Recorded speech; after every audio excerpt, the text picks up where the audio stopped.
बानू, बानू थांब, बानू थांब, पुढे जाऊ नकोस.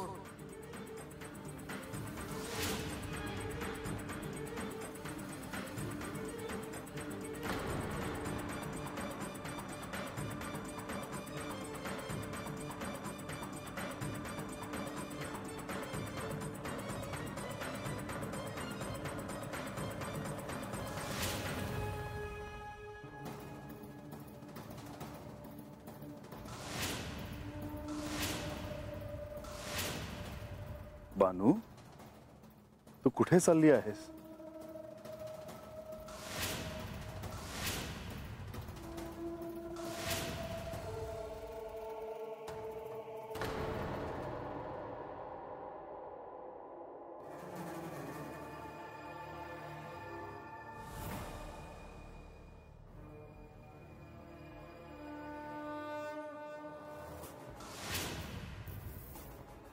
बानू, तू कुठे चालली होतीस? मलाच नाही ठाव मी कुठं चालले होते ती.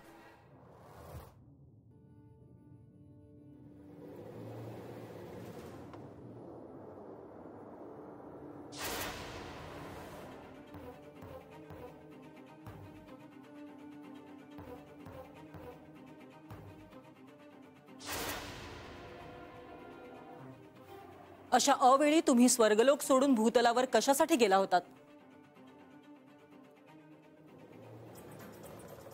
माझ्या मुलीला पुन्हा या स्वर्गलोकात आणण्यासाठी गेलो होतो. मग कुठे आहे माझी मुलगी? श्री खंडेरायांनी तिला माझ्या संमोहनातून मुक्त केले आणि मला तिथून परत यावे लागले. श्री खंडेराय म्हणजे प्रत्यक्ष महादेव. तुम्ही त्यांच्या विरोधात जाऊ नये. आता माझा देखील या विवाहाला असणारा विरोध मावळला आहे. हे काय बोलतेस तू? होय, माझ्या मुलीच्या आनंदातच माझा आनंद आहे. उद्या तिचा विवाह होणार आहे. माझ्या बाकीच्या मुलींसारखे मला देखील तिच्या विवाहाला जायचे आहे. ज्याची मी तुला कधीही अनुमती देणार नाही हे ध्यानात ठेव. कोणी कितीही बंधनं घालण्याचा प्रयत्न केला तरी ती बंधनं मला आता अडवू शकणार नाहीत. माझा या विवाहाला विरोध होता तो केवळ म्हाळसा देवींच्या आशण्याने. त्यांना श्री खंडेरायांचा आणि बानूचा विवाह कधीही मान्य होणार नाही आणि मग विवाहानंतर बानू कधीही सुखी होणार नाही असं मला वाटत होतं. जे सत्य आहे. पण बानू श्री खंडेरायांशिवाय जगू शकत नाही हे देखील तितकेच मोठे सत्य आहे. तेच तिचे भाग्यविधाता आहेत. त्यांचीच कृपादृष्टी तिच्यावर आहे आणि त्यातच तिचे समाधान आहे. असे असताना मी तिला विरोध करण्याचा संभवच नाही. म्हणूनच तिच्या विवाहासाठी मी नळदुर्गेला चालले आहे. थांब शची. माझी अनुमती नसताना असं वागून तू माझा अपमान करते आहेस. मला कोणत्याही दिव्यातून जावं लागलं तरी चालेल, पण मी तिला भेटणारच.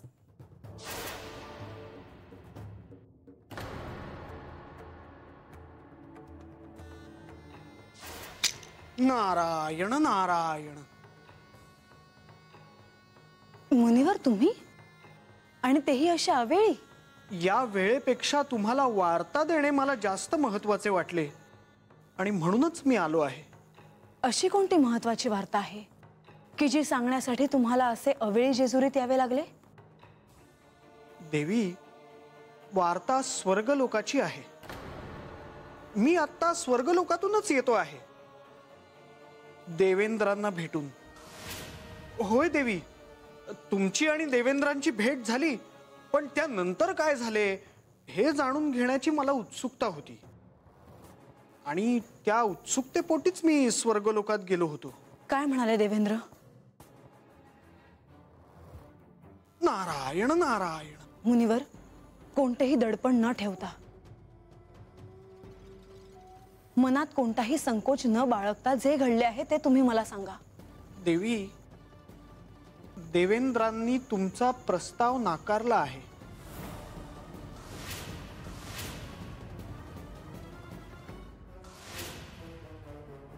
त्यांनी तुम्हाला सहाय्य करायचे नाकारले आहे.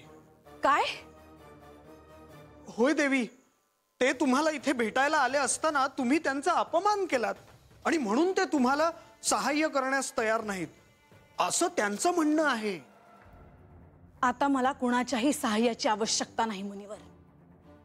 माझे कार्य पूर्ण करण्यासाठी आता मलाच काहीतरी करावे लागेल. माझे पती जेजुरीचे राजे माझे आराध्य श्री खंडेराय येण्याची वाट आता मी बघत बसणार नाही. मी स्वतः त्यांना आता जेजुरीत घेऊन येईन.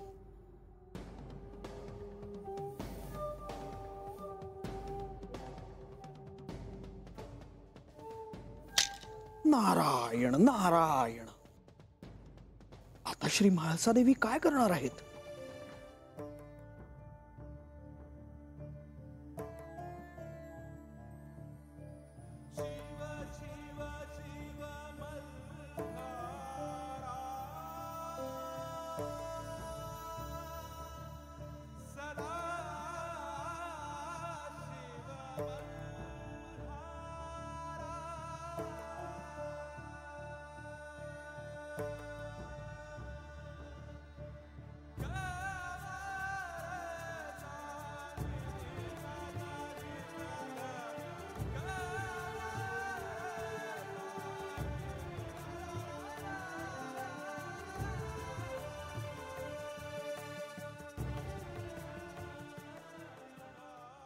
बनू, मला तुला काही सांगायचे आहे. सांगाजी. खरं तर सुचवायचे आहे. जी. बानू, तुझी माता शची हिला आपल्या विवाहाला यायचे आहे.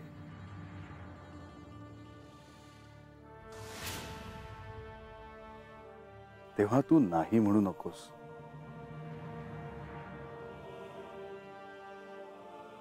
बानू, हा निर्णय सर्वस्वी तुझा आहे.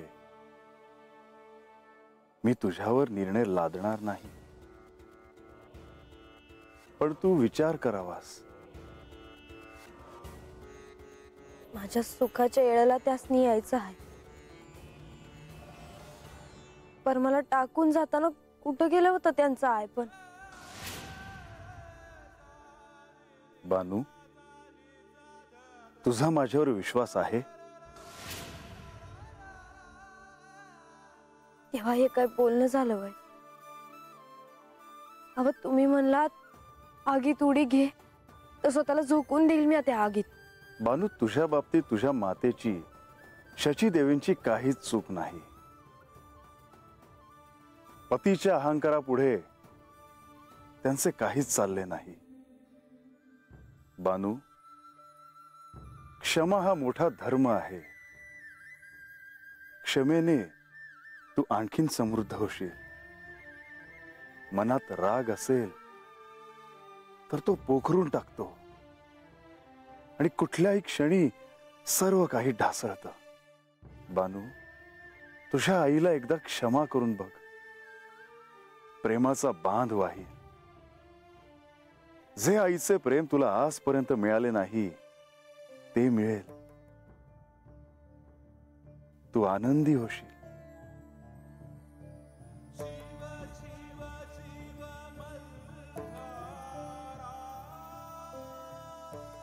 शची देवी, येथे प्रगट व्हावे.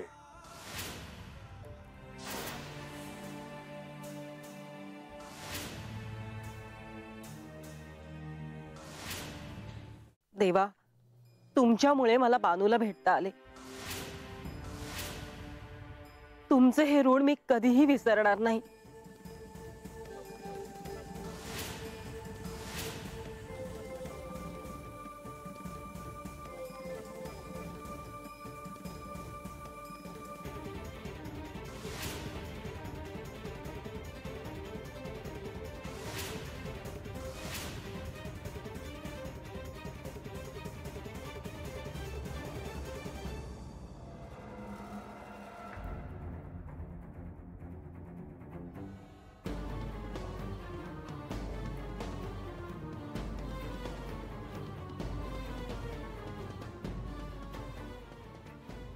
बानू, आईला क्षमा नाही करणार.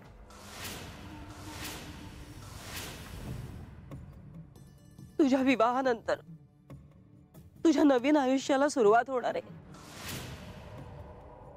तुझ्या या आनंदात मला तुझ्या सोबत राहायचंय ग.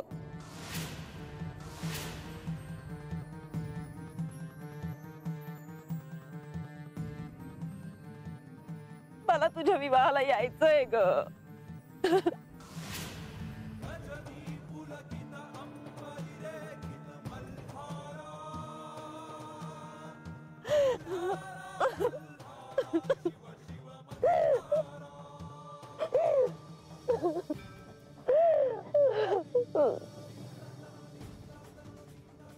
बानू, तुला मी सांगितलेलं पटलं.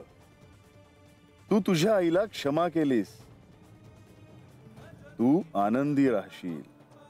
बानू, भविष्यातही हा आनंद तुझ्यापासून कोण हिरावून घेणार? बानू, आता आपल्या विवाहाला आणखीन शोभा आली. शुभम भवतु.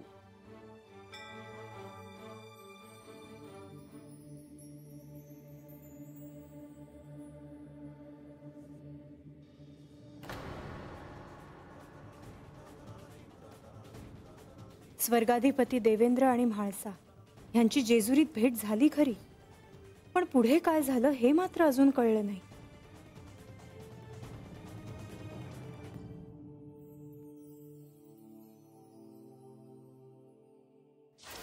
नारायण नारायण. माते, आपण मला बोलवलेत? होय मुनिवर. आता श्री खंडेरायांचा आणि बानूचा विवाह होणार आहे. त्या विवाहात सहाय्य करण्यासाठी ह्यांना चंदनपुरीला जावं लागलं आहे हे तुम्हाला ठाऊकच आहे. आता जेजुरीसह म्हाळसा देवींची काळजी घेण्याचं दायित्व हे माझ्यावर आहे. तुम्ही असताना कोणतीही समस्या उद्भवणार नाही याची मला खात्री आहे माते. परंतु इथे मात्र एक समस्या उद्भवली आहे मुनिवर. नारायण नारायण. ती कोणती माते? स्वर्गाधिपती देवेंद्रांना म्हाळसा देवींनी जेजुरीत बोलवलं होतं. बानूचा आणि श्री खंडेरायांचा विवाह त्यांना होऊ द्यायचा नाही. हा विवाह होऊ नये म्हणून म्हाळसा देवींनी इंद्राकडे सहाय्य मागितलं आहे. इंद्राच्या मनात काय आहे ह्याची मला तरी काही कल्पना नाही. बानू आणि श्री खंडेरायांचा विवाह होऊ न देण्यासाठी इंद्रदेव काय करतील हे काही सांगता येत नाही. एक मात्र नक्की की या शुभ कार्यात ते काही ना काही विघ्न आणण्याचा नक्कीच प्रयत्न करणार. मुनिवर, ह्या शिवलीलेत प्रत्येक कार्य निर्विघ्नपणे पार पडावं म्हणून हे आणि मी आम्ही दोघंही श्री खंडेरायांच्या सहाय्यासाठी जेजुरीत आलो आहोत. जर इंद्र कोणतंही विघ्न आणणार असेल तर ते काय आहे हे कळायला हवं मुनिवर.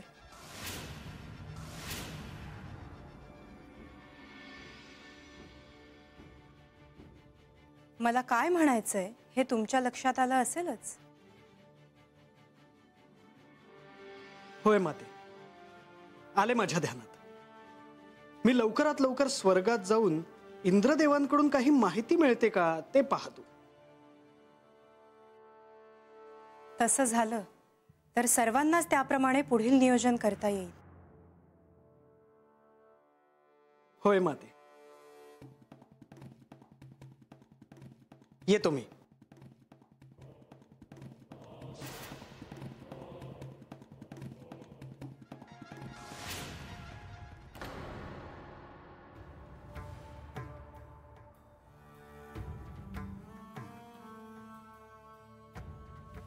कोणीही मला तुमच्या येण्याची वार्ता देत नाही. कोणीही मला तुमची भेट होण्याचे संकेत देत नाही. मी एकटी पडली आहे. मला तुम्हाला भेटण्याची ओढ लागली आहे हे तुम्हाला जाणवत कसं नाही?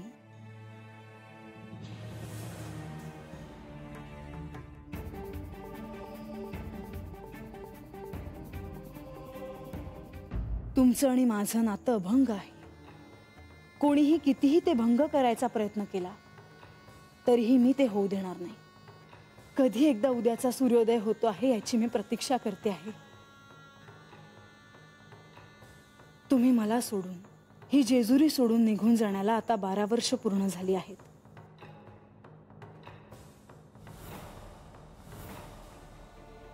मला ठाऊक आहे तुम्ही तुमच्या मूळ रूपात आला आहात आणि कोणाचेही सहाय्य मला मिळाले नाही, तरीही मी म्हाळसा, तुमची पत्नी, या जेजुरीची सम्राज्ञी,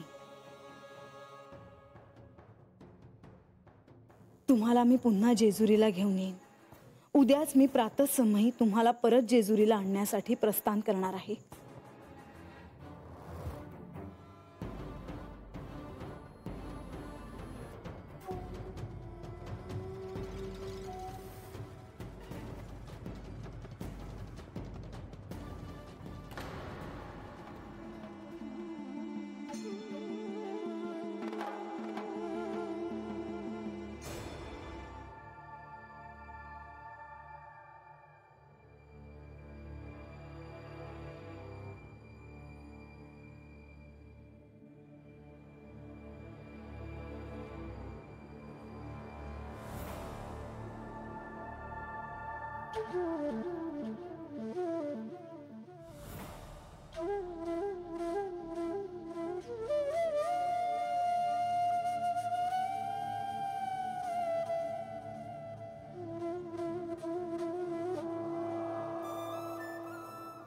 महादेव म्हणजेच खंडेराय आणि खंडेराय म्हणजेच महादेव. खंडेराया, माझं खंडेराया, माझं देव, माझं राज आणि माझं जगणं, माझं हसणं, माझं कुकू, माझं सौभाग्य. मी त्यांची भक्ती केली आणि ती करता करता कधी त्यांच्यावर माझा जीव जडला हे मला बी कळालं नाही.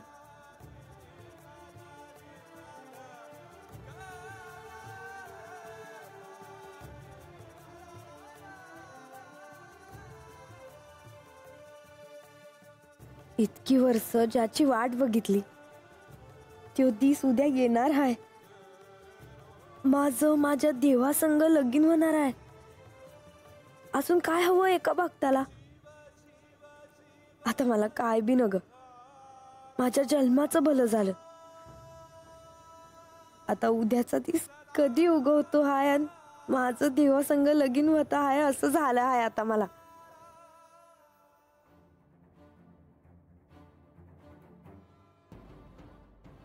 उद्या माझा आणि बानूचा विवाह होणार. किती काळ लोटला इथवर यायला. आज बानू आनंदी आहे कारण तिचे स्वप्न पूर्ण होणार आहे. म्हाळसा अस्वस्थ आहे, ती माझी प्रतीक्षा करते आहे.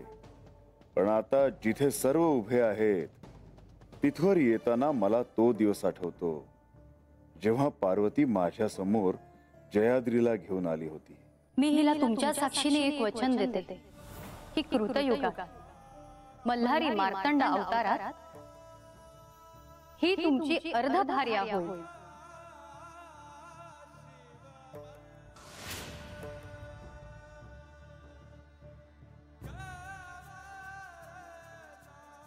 तो तिचा स्त्री हट्ट होता ज्यातून माझे विभाजन झाले.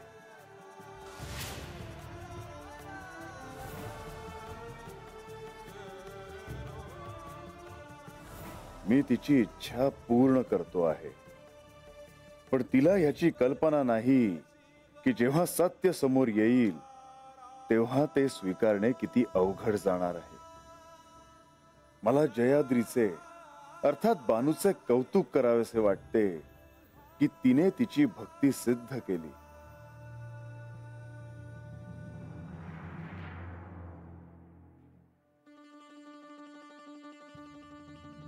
त्याचबरोबर पार्वतीचेही विशेष कौतुक आहेच की मुखातून बाहेर पडलेल्या शब्दासाठी, आपण दिलेल्या वचनासाठी ती मोठ्या दिव्यातून जायला सिद्ध झाली.